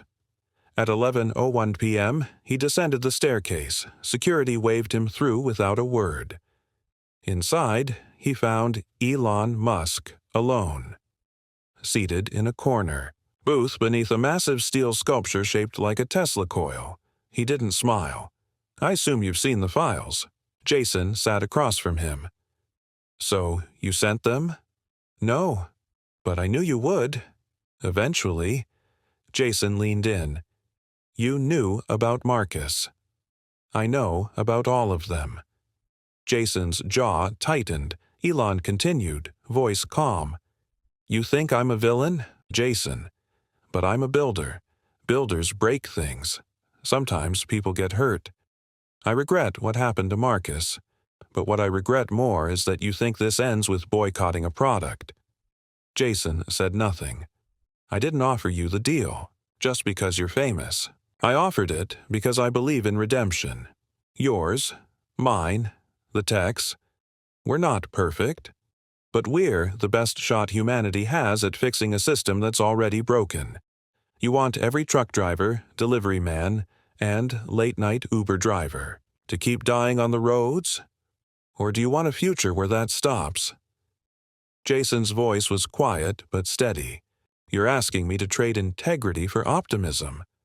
I'm asking you to recognize the truth is never clean." They stared at each other. Then Elon dropped a file on the table. "Read this, before you walk away for good." Jason picked it up. It was labeled Project Lantern, Red Team. Back home, Jason opened the file, and the real twist unraveled. The file revealed a classified sub-program inside Tesla's R&D division, a shadow team known as Red Team, formed after the Ghost. Drive incidents. Their mission: not to cover up failures, but to exploit them, to model worst-case outcomes for a secretive military contract involving autonomous convoys. Project Lantern wasn't about civilian cars. It was about combat deployment. The software in Marcus's car hadn't failed. It had performed exactly as expected under Lantern parameters. Ghost Drive had been a testbed for autonomous tactical navigation systems, and Marcus had unknowingly been part of a live simulation mapped for military replication. Jason dropped the pages. His friend had been a lab rat in a defense deal. He turned to the last page. A list of names. One stood out: General J. Horace Kinley, U.S. Strategic Command. The deal had government backing. And Elon? He hadn't just known. He had partnered. Jason's voice was quiet but steady. "You're not fixing the system. You're hiding the wreckage beneath it." Elon tilted his head. "You think the truth is enough to change anything? I've released full datasets. I've testified before Congress. People don't want facts, Jason. They want someone to trust. And that someone could be you." "You're not offering trust," Jason said. "You're offering silence." Elon's gaze cooled. "And what are you offering Marcus? A future where his accident becomes a headline, and then a lawsuit that breaks him all over again?" Jason clenched his fists. "I'm offering him the truth." For a long beat, they sat there, locked in silence, until Elon stood. "There's still time to change your mind." Jason didn't respond. He watched Elon walk away, his reflection trailing like a shadow across the polished marble floor. The next morning, Jason made a decision. He called Sarah. "Leak it, everything. Publish what you have." She hesitated. "Are you sure?" "Let them come after me." Marcus was on the porch, sun on his face, when Jason returned home. "Where have you been?" Marcus asked. "You've got that look, like you ran a marathon and lost a war." Jason sat beside him. "I need to tell you something, and you're not going to like it." And then, slowly, Jason told him everything. The secret program. The manipulated data. The fact that Marcus was likely part of a silent, unauthorized trial. The moments just before the crash. The milliseconds stolen by a software loop. Marcus didn't speak for a long time. Then, "You knew this, and you were going to work with them?" Jason nodded, ashamed. "I didn't know all of it. Not at first. But I wanted to believe the best. I thought, if I got close enough I could fix it from the inside." Marcus looked at him. "And now?" "I burned the bridge." Marcus gave a short, bitter laugh. "Good. Maybe now we can start building something real." That evening, The Guardian released Sarah's report. Tesla's silent trial. The hidden code behind civilian crashes. The story went viral in minutes. Screenshots of crash logs, whistleblower quotes, footage recovered from internal servers. Marcus Riley's story became the face of a movement overnight. Hashtags flooded Twitter. Ghost Drive exposed. Statham spoke. Chachati justice for Marcus. Jason refused every interview request. He didn't post. He didn't grandstand. He let the story breathe. You on its own. But the pressure built quickly. Tesla issued a statement denying the allegations, calling the logs out of context. Elon posted a cryptic tweet. To err is human. To automate is divine. Truth always gets an update. But 2 days later, the SEC launched an inquiry. Senators demanded hearings. Other crash victims came forward. A class-action lawsuit was filed. Jason's silence made him more powerful than any soundbite. And then came the twist Jason didn't expect. Tesla turned on him. A series of anonymous leaks appeared online. Alleged phone recordings. A security video of Jason leaving the vault. Clips of him training with Elon's engineers for a supposed endorsement video. The implication: Jason had accepted the deal and only backed out when it became convenient. The media spun it as betrayal. Jason's inbox exploded. Sophia called again. "You're getting torn apart.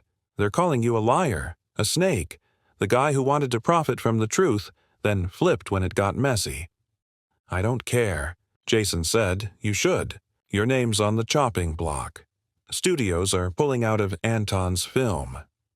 "I'll fund it myself," Sophia sighed. "You can't win this." "I already did," Jason said. But that night, a bombshell dropped. Sarah emailed him a secure file.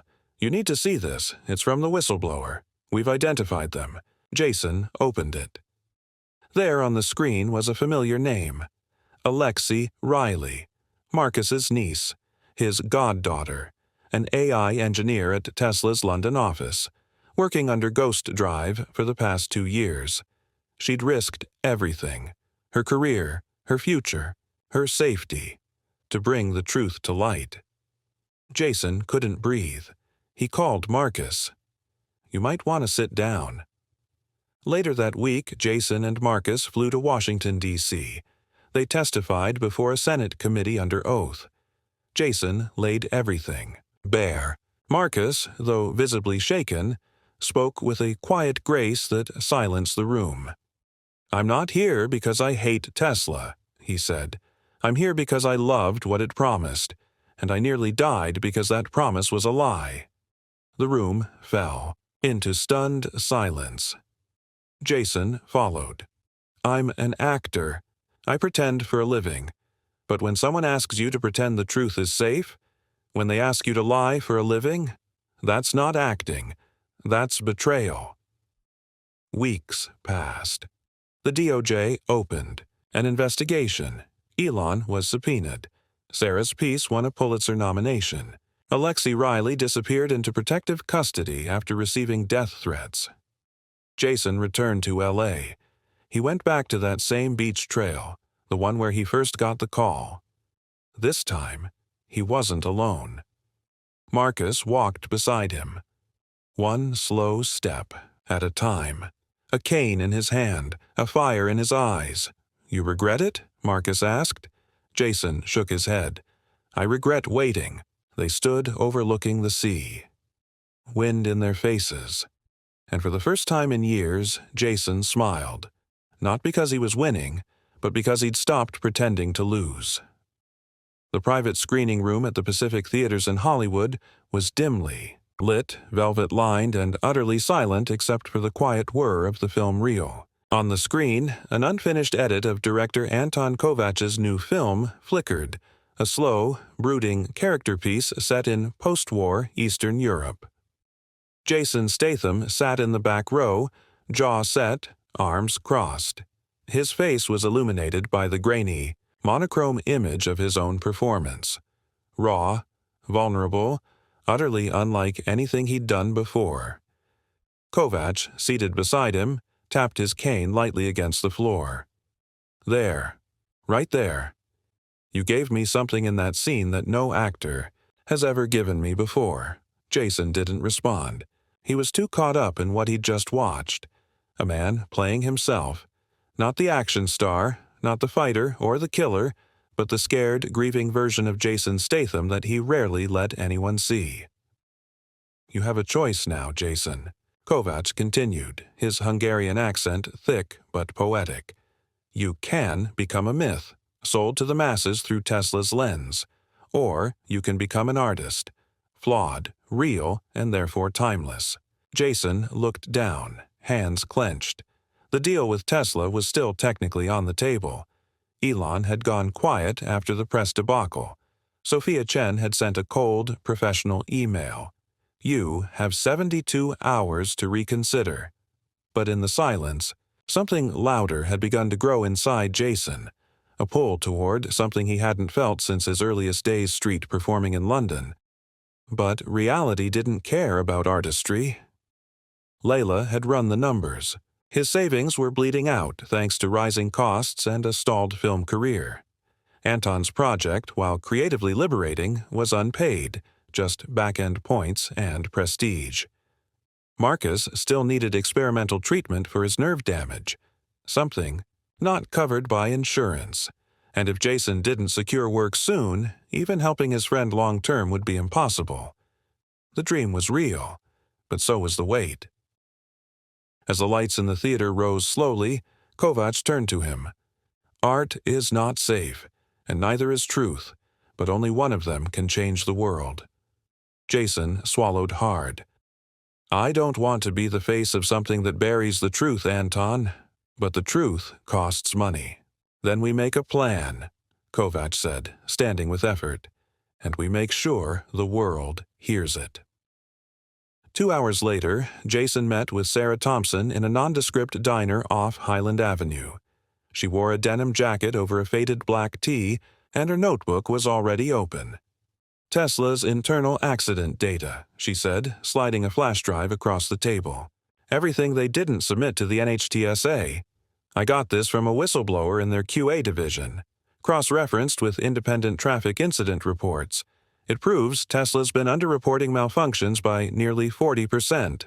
Jason stared at the drive like it was a stick of dynamite. "You realize this could kill the deal entirely," he said. "I thought that's what you wanted," she replied, studying his face. "Unless you're still unsure." Jason was unsure about everything. "What happens if I go public?" he asked. "Best case? You spark a congressional inquiry. Worst case?" She exhaled. "You get sued into oblivion by Tesla's lawyers, or discredited in the press. They'll smear your reputation, say you were bitter, irrelevant, or trying to revive your career by targeting them." Jason raised an eyebrow. "And what about you?" Sarah gave a small, rueful smile. "I've been through worse. But if you speak out, if someone like you says something, it changes the story." Jason sat back. "Why does it have to be me?" "Because you were almost part of the campaign," she said. "Because your best friend was nearly killed by their tech. And because you still have a voice people trust." He stared at the flash drive again. "Give me 24 hours," he said. Back at his place, Jason stood in the middle of the garage, staring at Marcus's old motorcycle, the one he used to ride on set, the one Jason had refused to sell, even when money got tight. Marcus rolled up beside him in his wheelchair. "You're thinking too loud," he said. Jason gave a tight smile. "Sarah gave me a flash drive, real data. The stuff they've been hiding. Marcus didn't react. And it could end Tesla's momentum, at least the public trust part of it." "You sound like you're already halfway in." "I'm not," Jason said, "because if I do this, they'll come after me. I won't be able to work with any studio that has a Tesla tie-in. And that's most of them." Marcus studied him for a long time. "Let me ask you something, Jay. When did we stop being the kind of people who took a punch for the truth?" Jason looked down. "When the punches stopped being choreographed." Marcus chuckled. "That's fair. But maybe this one's worth taking. Not for revenge, not even for me, but because there are thousands of other people out there. Families who've lost someone, drivers who didn't make it out." Jason nodded slowly. Then Marcus added, "But if you're gonna go loud, do it your way." The next day, Jason showed up at Anton's house with a proposal. Not a script, a plan. "We make the film," he said, "but we embed the truth.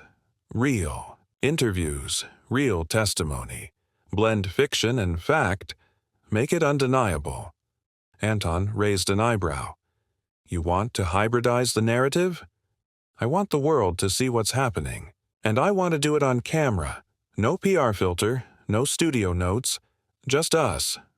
Kovacs leaned forward, intrigued. It will get you blacklisted. Jason's jaw tightened. Then they better print the list twice, because I'm not backing down. Anton smiled. Then let's make history. Across the city, at Tesla's Silicon Valley campus, Elon Musk watched footage of Jason speaking at a charity event. Calm, measured, sincere. Sophia Chen stood beside him. The press knows about the flash drive. I've intercepted early drafts from Sarah Thompson's editor. Elon didn't blink. Let it drop. Sophia turned sharply. Excuse me? Let him speak. Let the story go public. Her face twisted in disbelief. This could cost us billions. Elon walked to the window, gazing out. I used to believe every disruption was good, but maybe we need a reckoning. Maybe Jason's the one to bring it. Sophia opened her mouth to protest, but stopped. Something had changed in Elon. Not fear, not resignation. A strange kind of relief. You're serious, she said finally. I am, Elon replied, because he's not wrong. Back in L.A., Jason called a meeting. In his living room sat Layla, David, Pierce, Marcus, Sarah, Anton, and 2 tech experts Sarah had brought in. I'm going to go public, he said, on my own terms, through a short film and a live interview. I'll release the footage, the flash drive data, and my testimony. Layla sighed. Jay, you sure? No, he said, but I'm certain it's the right thing to do. David leaned forward, exasperated. This is career suicide, mate. Maybe, Jason said, but I'd rather be broke and honest than rich and complicit. The room fell into a thoughtful silence. And then, slowly, one by one, they nodded. Marcus rolled forward. Then, let's make it count. David leaned forward, exasperated. This is career suicide, mate. Maybe, Jason said, but if I stay silent, I'm no better than the machine I once swore I'd never become. Sarah tapped her pen thoughtfully. We'll need to protect you. Legally, digitally, physically. The backlash will be coordinated. Marcus wheeled closer. You'll have my full story. Use it. If I lose my shot at walking again, so be it. I'll take the hit if it helps someone else avoid what happened to me. Jason looked at his best friend, then at the others. This isn't about revenge. It's about finally saying something real and owning the consequences. Anton nodded, solemnly. Then we do this as artists, not activists. Truth framed like fire. They called the short film Autopilot, a warning shot. It was only 11 minutes long. Anton directed. Jason narrated. Sarah's data provided the backbone. Marcus gave a gut-wrenching interview from his wheelchair, describing the crash in unflinching detail. I trusted the system, and it let me down. But worse than that, it lied about it afterward. The piece ended with Jason staring directly into the camera.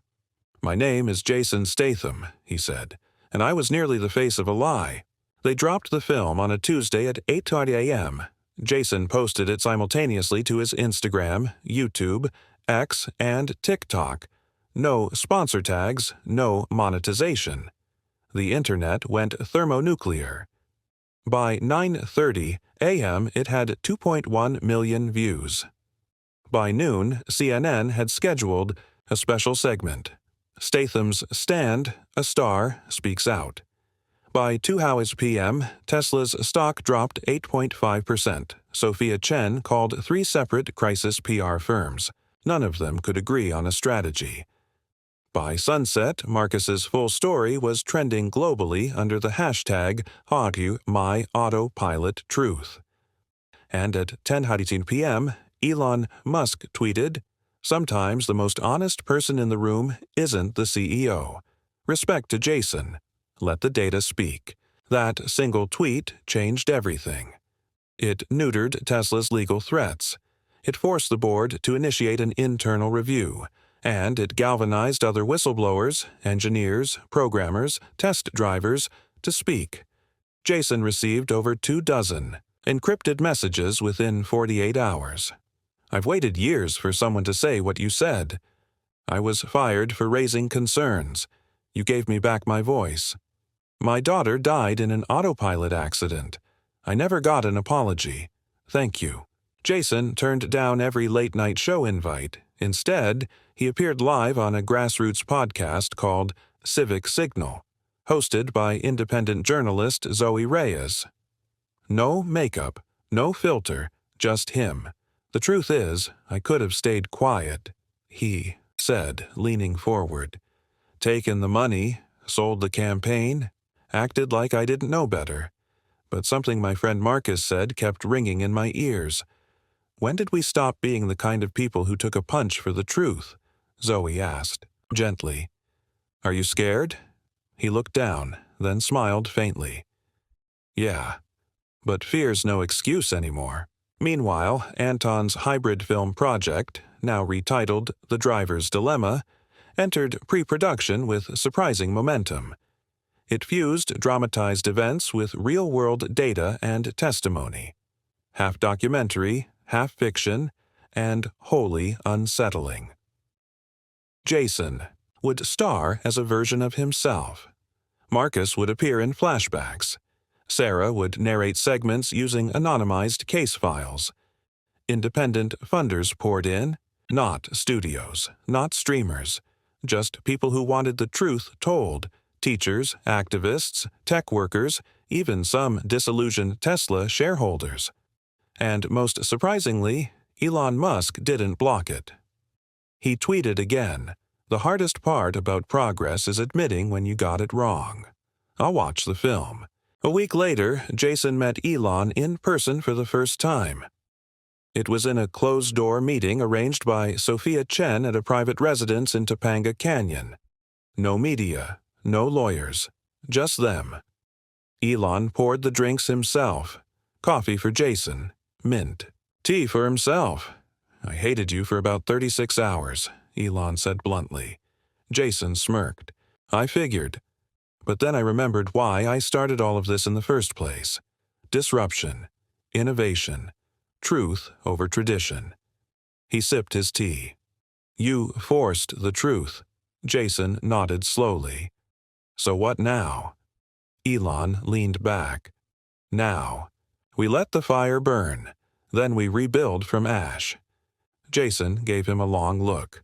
That easy? No, Elon said, but necessary. Marcus's condition stabilized. A new neuromodulation procedure was greenlit by the FDA thanks to visibility from the public campaign. An anonymous donor, likely someone inside Tesla, paid for the entire operation. Jason was there in the hospital room when Marcus woke up and moved his toes. You see that? Marcus whispered, grinning through tears. First step to moonwalking again. Jason wiped his eyes and nodded. Damn right. Awards season buzzed, not about superheroes or franchises, but about Jason. Statham, former action star turned moral voice. Critics called him the last honest man in Hollywood. He rolled his eyes at the title but accepted the praise with humility. The real reward, however, came months later at a candlelit vigil in San Francisco. Families of autopilot victims gathered beneath a banner that read, "We remember, we reform."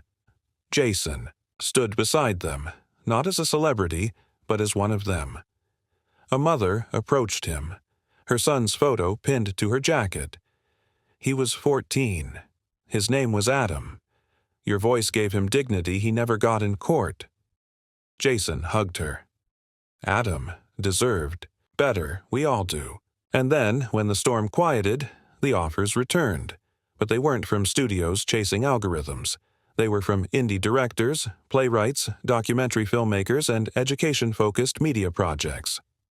Jason chose one, a film about A man who loses everything but his integrity. When the producer asked if he'd like to give notes on the script, Jason said, "Only one. Don't make him perfect. Make him human. If you're going to stand for something, make damn sure you're ready to fight for it." The night had turned cold. Jason stood in the concrete stillness of the Tesla-proving grounds. Somewhere, on the outskirts of Palo Alto, his arms crossed over his chest. The enormous dome of the test facility loomed behind him, like a cathedral to automation. Silent, clinical, watching. He'd come unannounced, but his presence was no longer ignorable. A sleek silver prototype of Tesla's new Model Omega sat idling on the test track. Its soft blue lights hummed with artificial intent, and across from Jason, standing alone under the harsh halogens, was Elon Musk. "Thought you might show up," Elon said, voice devoid of surprise. "Chen said you were done talking. Guess not." "I'm not here to talk," Jason replied. "I'm here to stop this." Elon tilted his head, hands folded behind his back. "You think you can stop a movement with, what? A moral speech? A dramatic walk-off? Come on, Jason. You're a movie star, not a messiah." Jason didn't flinch. "Your tech's not ready, and I'm not going to let people trust it because my face is on a damn billboard." Elon nodded slowly, stepping forward. "You want to test it yourself, then? Put your theory to the test?" Jason raised an eyebrow. "What are you suggesting?" "Oh, get in the Omega. You get in that," he gestured to an older Tesla model parked nearby, one with limited autonomy. "We go through the obstacle run. If the Omega fails, I'll pull the launch. If it passes, you want me to race your car? I want you to see for yourself. No simulations, no marketing, just the raw truth." Jason exhaled. "And if I win, I'll release the data. All of it, including the suppressed files from Marcus's crash." Jason's jaw clenched. "You've had that data?" Elon didn't answer. 10 minutes later, Jason tightened the seatbelt of the older Tesla and adjusted the manual steering override. His heartbeat was steady, but a storm brewed inside. This wasn't just about Marcus anymore. It was about everyone who couldn't speak for themselves. Autonomous systems made promises they couldn't keep. And now, finally, Jason had a chance to expose the flaw, not with words, but with proof. From his car's screen, the route lit up. Tight turns, abrupt stops, pedestrian dummies, and unpredictable hazards, designed to test reflexes and adaptability. For a human, it would take skill. For an AI, precision. But would it be enough? Over the intercom, Elon's voice came through. "Whenever you're ready." Jason didn't respond. He just hit drive. The lights turned green. The engines roared. Machine and man, side by side, flung into the course like predators. The course curved sharply into a blind turn where a wall emerged at the last second. Jason swerved early. Instincts, honed from a lifetime of stunt work. His tires kissed the boundary cones, but he made it. Behind him, the Omega slowed. It paused, calculating, then rerouted, taking a full second longer. Advantage, human, obstacle 2. The crosswalk, a child-sized dummy, rolled into the crosswalk. Jason's foot hit the brake.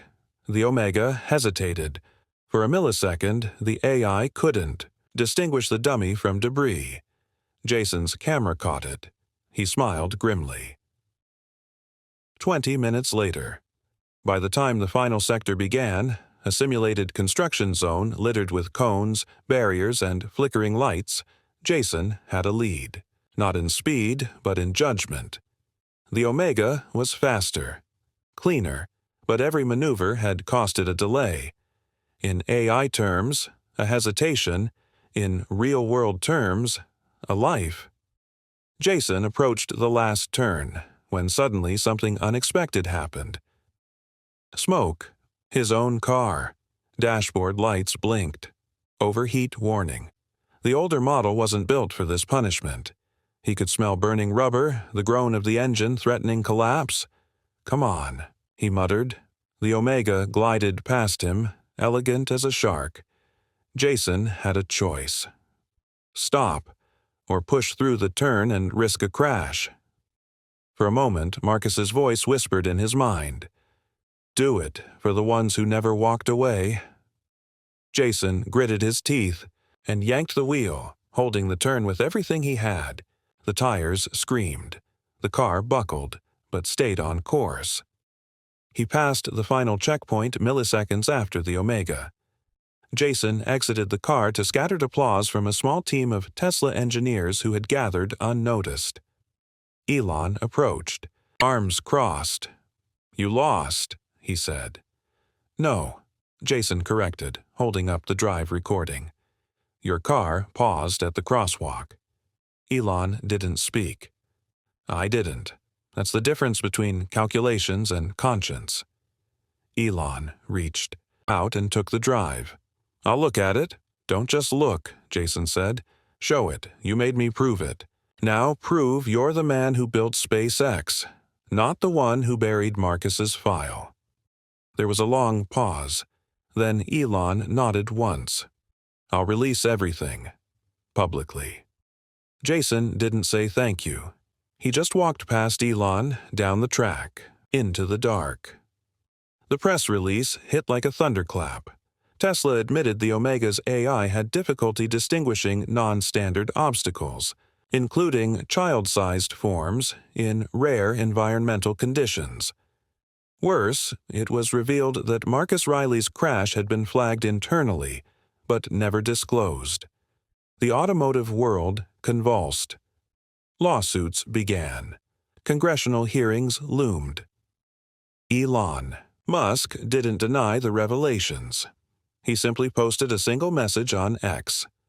"Technology without accountability is just ambition without a conscience. We can do better. We must." Marcus sat in a wheelchair by the window, the sun pouring over his face. He looked healthier, maybe even stronger. Beside him sat Sarah Thompson, the journalist, her notebook closed for once. Jason arrived with 2 coffees and sat down. "You did it," Marcus said quietly. "We did it." "Did it help?" Marcus asked. "Did it feel like justice?" Jason looked out the window. "It didn't fix what happened, but it stopped it from happening again. That's enough for now." Marcus nodded slowly. "Still. Think you're not a hero?" Jason smiled without humor. "I think I'm just a man who couldn't stay silent." 2 weeks later, Venice, California. Jason walked into the modest indie film studio of Anton Kovacs, holding a script under his arm. The director looked up, his eyes scanning the man before him. Not just an actor anymore, but someone who'd stared down the system and didn't blink. "You still want the role?" Anton asked. Jason dropped the script on the table. "I need it." Anton smiled. "Let's make art." The air had changed, not just around him, but in him. Jason Statham stood alone on the rooftop of the Dolby Theater in Hollywood, a place usually alive with red carpet glamour and sweeping searchlights. Tonight there were no paparazzi, no crowds, just wind teasing the collar of his coat and the orange smudge of a sinking sun burning into the horizon like an ending he hadn't asked for but had come to understand. The premiere of Grain of Truth had ended less than an hour ago. He could still hear the after-party thumping below, laughter and the occasional shout carrying up from the green room, but he didn't want champagne or small talk. Not tonight, because something inside him had settled. Not in defeat, but in conviction. For the first time in years, Jason wasn't acting. He was being. Earlier that evening, the credits rolled. Black and white, no fanfare. Anton Kovacs had insisted on that. "If it's truth we're showing, let's not polish it into fiction," he'd said with a flare of his cigarette. The audience didn't applaud immediately. not because they didn't love it, but because they were stunned, reverent, moved into a silence so thick it became holy. Then came the wave. Not polite applause, but the kind that rises from deep in the chest, like a storm breaking after unbearable drought. And then they stood. All of them.